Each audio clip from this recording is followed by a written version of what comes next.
आज का सुबह का सच. Now, the hot topic for the last 2-3 days have been depression, mental illness, and related things to that because of the sudden death of Sushant Rajput.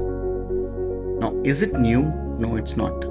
It's been there, ever since.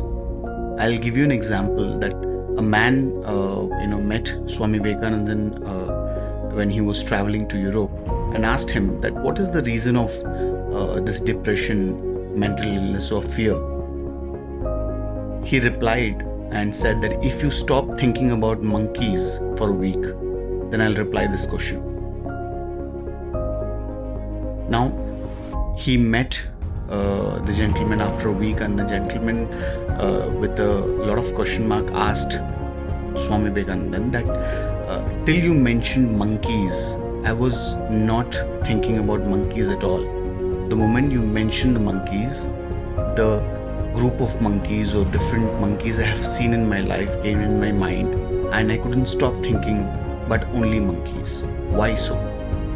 Swami Vivekananda replied that that's our brain, our mind functions in a way that it's like an empty jar. If you feed in the mud, it'll have all the mud negativity.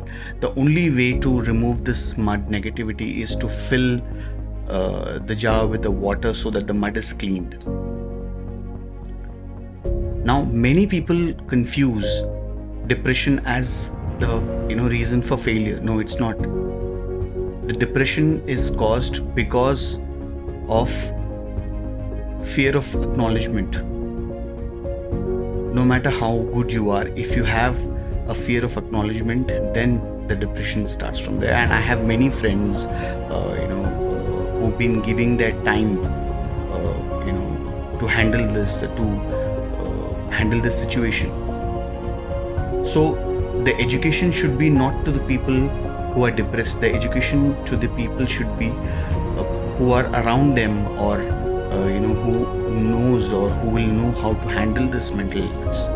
So I urge everyone, read, study, know about this, and if you see a slightest of hint for people around you feeling this kind of symptoms, then be there for them. That's the only way you could say. And there are suicides happening every 40 seconds, and you could save if you just look around and see and handle them in a way which you should appreciate them, and you could avoid such things. Have a nice day.